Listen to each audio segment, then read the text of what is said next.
United nation কিসের United nation? সেই United nation কাকে সার্ভ করে? সেই ইউনাইটেড নেশনের কিসের ক্ষমতা আছে? যেই ইউনাইটেড নেশন কাশ্মীরি সমস্যার সমাধান করতে পারে না, যেই ইউনাইটেড নেশন আফগানিস্তানের 40 বছরের যুদ্ধকে বন্ধ করতে পারে না, যেই ইউনাইটেড নেশন ইরাকের নিরীহ মানুষদের হত্যা বন্ধ করতে পারে না, যেই ইউনাইটেড নেশন বর্তমান ভারতে গোহত্যার নামে মুসলমানদের খাবারের যে অধিকার ছিনিয়ে নেওয়া হয়েছে, মানুষকে জীবন্ত ট্রেন থেকে ছুড়ে নিক্ষেপ করা হয়েছে, পিটিয়ে মেরে ফেলে দেওয়া হয়েছে, এই যে বিষয়গুলোর বিচার করতে পারে নাই, যেই ইউনাইটেড নেশন বাংলাদেশে আশ্রয় নেওয়া লক্ষাধিক রোহিঙ্গাদেরকে তাদের বাসায় ফিরিয়ে যাওয়ার ব্যবস্থা করে দিতে পারে নাই, কোনো অ্যাকশন নিতে পারে নাই, সেই ইউনাইটেড নেশন কোনোদিনই ইউনাইটেড নেশন নয়, সেটা কোনোদিনই জাতিসংঘ নয়, সেটা কোনোদিনই আমার এবং আপনার জন্য কল্যাণকর বা কল্যাণকামী হতে পারে, এইটা চিন্তা করাটাও ভুল।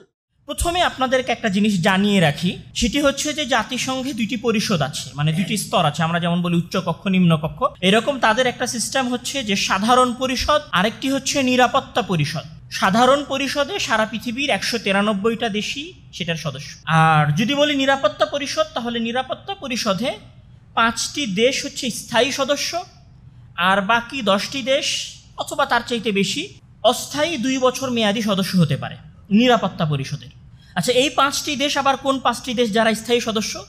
তারা হচ্ছে ওই 5টি দেশ যারা দ্বিতীয় বিশ্বযুদ্ধে বিজয় লাভ করেছিল। এখন এখান থেকে যেটা জানার বিষয় সেটা হচ্ছে যে ধরেন সারা পৃথিবীর 193টা রাষ্ট্র মিলে অথবা নিরাপত্তা পরিষদের স্থায়ী এবং অস্থায়ী সদস্য মিলে একটা ভোট হচ্ছে, সেই ভোটে স্থায়ী সদস্যদের যে 5 আর অতিরিক্ত 10-15টা সদস্য মিলে যদি ভোট দেয় কোনো একটা ডিসিশনে, 14টা দেশ ধরেন পক্ষে ভোট দিয়েছে এবং স্থায়ী 5 সদস্যের কোনো একটা দেশ ওই সিদ্ধান্তে ভেটো দিয়েছে, তাহলে 14 জনের দেওয়া ডিসিশন, 14টা দেশের দেওয়া ডিসিশন বাতিল বলে গণ্য হবে।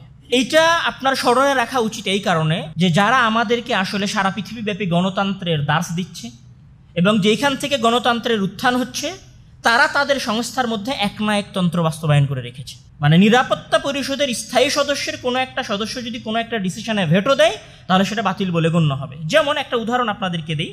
আচ্ছা, এই 5টা দেশের মধ্যে কারা কারা আছে? ইউনাইটেড কিংডম আছে, ইউনাইটেড স্টেট অফ আমেরিকা আছে, চায়না আছে, রাশিয়া আছে এবং তার সাথে ফ্রান্স আছে। 5টা হচ্ছে মূল দেশ, যেটাকে P5 বলা হয়। আজ থেকে কিছু বছর আগে, এটা সম্ভবত 2021 সালের নভেম্বর মাসে food is a basic human rights এই বিষয়ে একটা ভোট হয়েছিল, যেখানে বলা চলে যে জাতিসংঘের সকল দেশ ভোট দিয়েছিল।